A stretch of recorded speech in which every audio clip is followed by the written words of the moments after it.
Right breaking news చూస్తున్నాం. హైదరాబాద్ మహానగరంలో drugs కలకలం రేపుతుంది. ఎస్ఆర్ నగర్ లోని ఓ ప్రైవేట్ ఆసుపత్రిలో కెఫెటేరియా మేనేజర్ వద్ద పోలీసులు భారీగా డ్రగ్స్ పట్టుకున్నారు. నిర్వాహకుడు ఆసిఫ్ వద్ద ఎన్డీఎం ను పెద్ద మొత్తంలో స్వాధీనం చేసుకున్నారు. వెంటనే అతన్ని అదుపులోకి తీసుకుని విచారిస్తున్నారు. మరికొద్ది రోజుల్లో నూతన సంవత్సర వేడుకలు రానున్న తరుణంలో మాదక ద్రవ్యాల రవాణాపై ఫోకస్ పెట్టిన సిటీ పోలీసులు ముమ్మరంగా సోదాలు చేపట్టారు. వాహనాలు, పబ్లు, హోటళ్లలో సోదాలు చేస్తున్నారు. అటు డ్రగ్స్ మూలాలపై నిఘా పెంచిన నార్కోటిక్స్ బ్యూరో అధికారులు తాజా కెఫెటేరియా నిర్వాహకుడి వద్ద పెద్ద మొత్తంలో డ్రగ్స్ స్వాధీనం చేసుకోవడం వారి అలర్ట్ ను తెలియజేస్తోంది.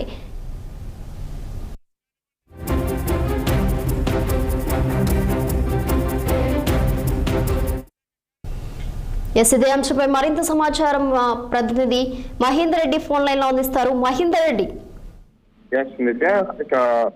హైదరాబాద్ అంటేనే డ్రగ్స్ అనేట్టుగా గతంలో వార్తలు వచ్చాయి. కానీ ఇప్పుడు తగ్గింది అనుకుంటే మరొకసారి అయితే అది తెరపైకి వస్తూనే ఉంది. మరి కొద్ది రోజుల్లో నూతన సంవత్సర వేడుకలు ఉన్నాయి. ప్రతి న్యూ ఇయర్ కూడా ఆ డ్రగ్స్ మూలాలపై అంటే కట్టడి చేయాలన్నట్టుగా మొత్తం డ్రగ్స్ మూలాలపై దాడి చేయాలన్నట్టుగా ఇప్పటికే నార్కోటిక్స్ బ్యూరో అయితే హైదరాబాద్ లో నిఘా పెట్టారు.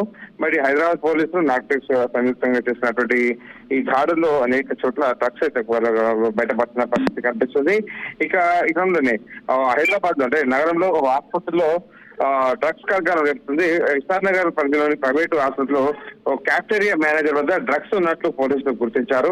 ఇటు ఆ మేనేజర్ ఆసిఫ్ అనేటువంటి మేనేజర్ వద్ద ఇటు ఎండిఎం డ్రగ్స్ అయితే పోలీసులు అదుపులోకి తీసుకుంటే స్వాధీనం చేసుకున్నారు. అతను అదుపులో కూడా తీసుకున్నారు. అంటే ఇప్పటికీ ఆ ఆసిఫ్ గత కొంతకాలంగా ఆ డ్రగ్స్ ను ఆసుపత్రికి తీసుకెళ్లి సేవిస్తున్నట్టుగా కూడా పోలీసులు తమ విచారణలో నిర్ధారణకు అయితే వచ్చారు.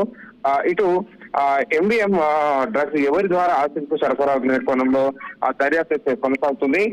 దీంట్లో నూతన సంవత్సర వేడుకల్లో భాగంగా కూడా హైదరాబాద్ ప్రతిసారి డ్రగ్స్ కు భారీగా ఉండున్న పరిస్థితి కనిపిస్తుంది. ఏడాది ఎక్కడ కూడా డ్రగ్స్ మాట వినపడద్దనే ఉద్దేశంతో ఇప్పటికీ పోలీసులు అయితే కట్టుదిట్టం చేసిన పరిస్థితి కనిపిస్తుంది. మొత్తంగా ఇందులో భాగంగానే డ్రగ్స్ తీసుకుంటున్న ఆసుపత్రులు అదుపులోకి తీసుకొని పూర్తిగా విచారిస్తున్నారు. సమాచారం అంటే తీసుకొని మరికొంతమందిని అయితే పోలీసులు అరెస్ట్ చేసే అవకాశం కూడా కనిపిస్తుంది. అంటే నిన్న మరికొంత ఇప్పుడు చూస్తున్న ముంబై నుంచి హైదరాబాద్ కు డ్రగ్స్ కూడా సరఫరా అవుతున్న సమాచారం అయితే కనిపిస్తుంది. మరి ఆ కోణంలో కూడా పోలీసులు అయితే దర్యాప్తు చేస్తున్నారు.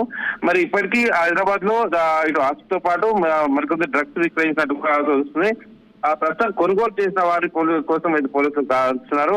తెలంగాణ డ్రగ్స్ రహితంగా రాష్ట్రంగా మార్చేందుకు ఇప్పటికే పోలీసులు అన్ని విధాలుగా ప్రయత్నాలు చేసినప్పటికీ ఎక్కడో చోట డ్రగ్స్ పట్టుబడుతున్నది. మరి ఇటీవల కాలంలోనే హైదరాబాద్ లోని సైబరాబాద్ పరిధిలో తరచుగా ఈ డ్రగ్స్ పట్టుబడడం కలకలంగా రేపుతుంది. మరి ఇప్పుడు ఇది హైదరాబాద్ అంటే ఎస్ఆర్ నగర్ కూడా పాకింగ్ ఎస్ఆర్ నగర్ లో అయితే ఒక డ్రగ్స్ గుట్టు అయితే పోలీసులు దాన్ని చేశారు. దానికి ఇంకా విచారణ అయితే కొనసాగుతుంది. దీంట్లో ఎవరెవరు అంటే డ్రగ్స్ ఎక్కడి నుంచి వచ్చాయి, ఎవరెవరు కొనుగోలు చేశారు, ఎంత మేర వస్తుంది, ఎన్నాళ్ళ నుంచి ఈ డ్రగ్స్ అంతా సాగుతుంది దానిపైన ఇంకా ఎంక్వైరీ నడుస్తుంది.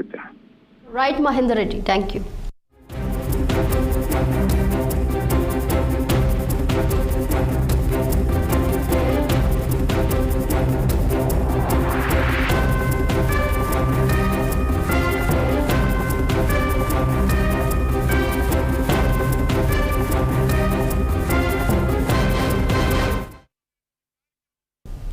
జనవరి చివరి వారంలో జరగనున్న మేడారం సమ్మక్క సారలమ్మ